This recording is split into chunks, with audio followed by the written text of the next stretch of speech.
رسول ہاشمی صلی اللہ علیہ وسلم نے فرمایا کہ بنی اسرائیل 72 فرقوں میں بٹے تھے، میری امت 73 فرقوں میں بٹے تھے، اور ان میں سے ایک جنتی ہوگا، باقی سب جہنم میں جائیں گے۔ پوچھا کہ یا رسول اللہ وہ جنتی کون ہوگا؟ فرمایا ما انا علیہ و اصحابی، وہ گروہ جنتی ہوگا جو میرے اور میرے صحابہ کے راستے پر چلے گا۔ تو یہ ہے ایمان کا معیار۔ صرف ایمان قبول کرنا کافی نہیں ہے، جنت کا حقدار وہ ہوگا جو صحابہ کرام کے طریقے پر ایمان لائے گا۔ اور اللہ پاک نے فرمایا کہ جب ان سے کہا جائے ایمان لاؤ جیسے اور لوگ ایمان لائے ہیں، یعنی اس آیت کریمہ میں دو طرح کے ایمان کا ذکر ہے۔ ایک ایمان ہوا کہ جسے ریجیکٹ کر دیا گیا، دوسرا ایمان ہوا جسے نہ صرف قبول کیا گیا بلکہ قیامت کے دن ایک معیار بنایا گیا۔ رد ہونے والا ایمان منافقوں کا ہے، مقبول بلکہ معیار بننے والا ایمان یہ صحابہ کرام ہے۔ اب ہمیں یہ دیکھنا کہ صحابہ کرام کے اور منافقوں کے ایمان میں فرق کیا ہے۔ مانتے صحابہ بھی تھے اور ماننے کا دعویٰ منافق بھی کرتے تھے، اور سمجھنے کی بات ہے کہ صحابہ کیا مانتے تھے اور منافق کیا مانتے تھے۔ قرآن کریم اور بے شمار احادیث کریمہ میں اس فرق کو بہت واضح کر کے بیان کیا گیا۔ صحابہ کا پکا یقین تھا اور منافقوں کا یقین کمزور تھا، توکل کمزور تھا۔ اس لیے صحابہ کرام 313 ہوتے تھے تو وہ 1000 کے سامنے ڈٹ جاتے تھے، یہ صحابہ کا یقین تھا۔ اور جو منافق تھے وہ کہتے تھے تم پاگل ہو، تم اتنے تھوڑے سے ہو اور اتنے بڑے لشکر سے ٹکر لے رہے ہو۔ لیکن صحابہ کا یقین تھا اللہ اس کے محبوب کی فرامین پہ۔ حضرت جابر صحابی رسول ہیں، آپ کے والد محترم کی وفات ہوئی، کافی قرضہ چڑھ گیا، حضور کی بارگاہ میں حاضر ہوئے، سرکار صلی اللہ علیہ وسلم ان کے ساتھ چلے، اور جو انہوں نے تھوڑی سی کھجوریں پاس تھی، حضور نے فرمایا تو کھجوریں رکھ دو، سرکار نے برکت کی دعا فرما دی۔ اب دیگر صحابہ کا جب پتہ لگا، انہوں نے کہا کہ اس کا مسئلہ حل ہو گیا۔ سیدنا فاروق اعظم اور سیدنا ابوبکر صدیق کا یقین دیکھیے کہ انہوں نے کہا جب ہمیں پتہ چلا کہ حضور حضرت جابر کے ساتھ چل پڑے ہیں تو ہمیں اسی وقت یقین ہو گیا تھا کہ اب ان کا قرضہ ادا ہو گیا۔ اب نہ کچھ چل پڑے نا کسی کے کام کے لیے، چلو کوئی کہتے میں فون کر دوں گا، کچھ ایسے ہوتے ہیں جو خالی فون نہیں کر کہتے میں ساتھ چلتا ہوں، حالانکہ اس کے فون سے بھی کام چل جاتا ہے، لیکن جب وہ خود ساتھ چل پڑے تو پھر ہو جاتا ہے یقین کہ واقعی کا کام ہو جائے گا۔ تو صحابہ کو ایسا پکا یقین تھا، اور خاص کر فاروق اعظم صدیق اکبر کا یقین دیکھیے کہ اب سرکار چل پڑے ہیں تو اب مسئلہ حل ہو جائے گا، ان کا قرض ادا ہو جائے گا، ہمیں پہلے یقین ہو گیا تھا۔ اس لیے جو حضور کی بارگاہ میں اپنی پریشانی بیان کرتا ہے، چاہے یہاں رہ کے سچے یقین کے ساتھ کرے یا وہاں مدینہ شریف میں پہنچ کے کرے، تو اس کا یہ یقین ہوتا ہے کہ قسمت میں لاکھ پیچوں 100 بل 1000 کج، یہ ساری گتھی ایک تیری سیدھی نظر کی ہے۔ سرکار کی ایک نظر ہو جائے سارے مسئلے حل ہو جاتے ہیں، ساری پریشانیاں دور ہو جاتی ہیں، تنگ دستیاں دور ہو جاتی ہیں۔ تو صحابہ کرام اور شفاعت مصطفیٰ پر کیسا یقین تھا ان کا۔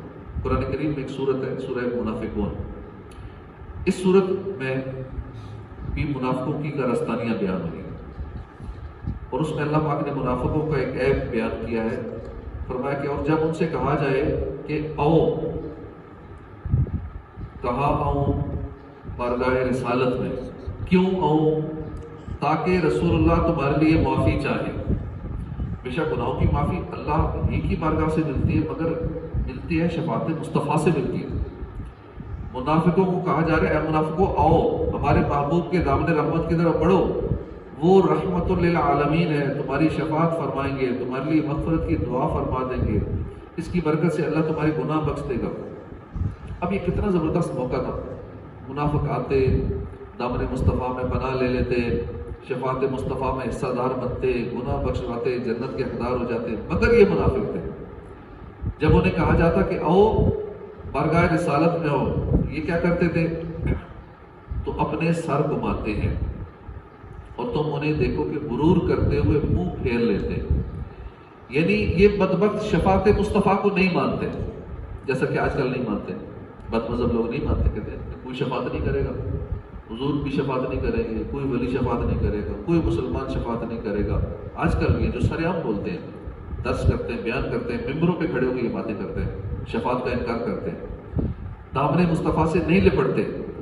جب انہیں اس بارگاہ عالی شان کی طرف بلایا جائے تو اپنے ساتھ دوسری طرف گھما لیتے ہیں۔ اور اے مسلمانوں، تم انہیں دیکھو گے کہ رسول اکرم صلی اللہ علیہ وسلم کی بارگاہ میں حاضری سے تکبر کرتے ہوئے منہ پھیر لیتے ہیں۔ یہ منافقوں کا ایمان، یہ مردود ایمان۔ اب صحابہ کے ایمان کی شان دیکھیے۔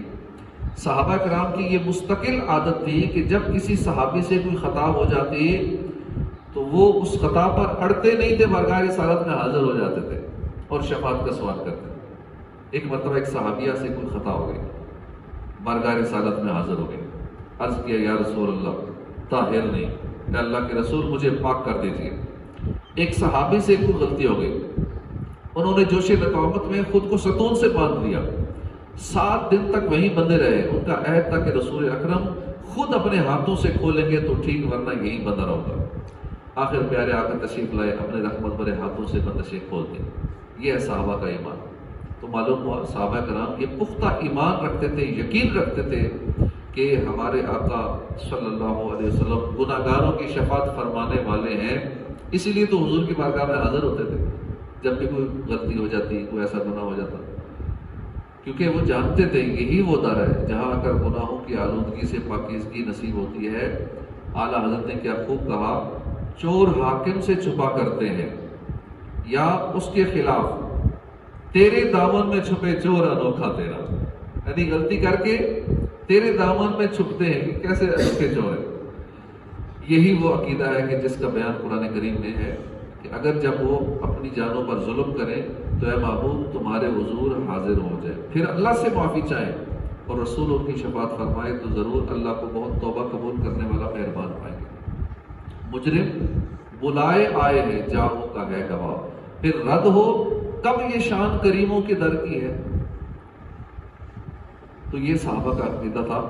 اس دور میں بھی جو اگر اس عقیدے پر ہے کہ حضور شفاعت کرتے ہیں، غلطی ہو جائے حضور کے در پر حاضر ہو جاؤ۔ آج بھی وہ آیت وہاں لکھی ہوئی ہے، حضور کے سنہری جالیوں کے پاس کی آیت آپ کو نظر آئے گی کہ کوئی غلطی ہو جائے حضور کے در پہ حاضر ہو جائیں اور اللہ سے پھر معافی چاہیں، حضور کی بارگاہ میں حاضر ہو گئے اور پھر رسول ان کی شفاعت فرمائیں تو پھر اللہ کو توبہ قبول کرنے والا پائیں گے۔ تو یہ عقیدہ جن لوگوں کا ہے تو سمجھ لیں کہ صحابہ کرام والا ایمان ان کا ہے، لیکن جو اس عقیدے کے الٹ چل رہے ہیں تو سمجھ جائیں کہ یہ وہ ایمان ہے جو رد ہونے والا ایمان ہے۔ یہ ایمان رد کر لیا جائے گا کیونکہ یہ صحابہ کرام کے عقیدے کے خلاف ہے۔ تو پھر بھی لوگ ایسوں کے پیچھے جا کے نمازیں پڑھتے ہیں، ایسوں کی باتیں سنتے ہیں، ایسوں تقریریں سنتے ہیں اور ایسوں کے ساتھ یہ چلے پہ جا رہے ہیں تو اتنے سے کہ اللہ کی راہ میں جا رہے ہیں۔ جب صحابہ والا ایمان ہی نہیں ہے، صحابہ والا عقیدہ ہی نہیں ہے، صحابہ والا ایمان ہوگا تو کچھ بنے گا، تو عبادات کام آئیں گی، تو نیکیاں کام آئیں گی۔ جب عقیدہ ہی خراب ہے تو پھر ساری زندگی عبادت کرتے رہے، تہجدیں پڑھتے رہے، نمازیں پڑھتے رہے، لوگوں کو نمازیں پڑھواتے رہے، جب عقیدہ ہی خراب ہو گیا سارے معاملات گڑبڑ ہو جائیں گے۔ اللہ پاک ہمیں صحابہ والا ایمان نصیب فرمائے، آمین بجاہ النبی الامین صلی اللہ علیہ وآلہ۔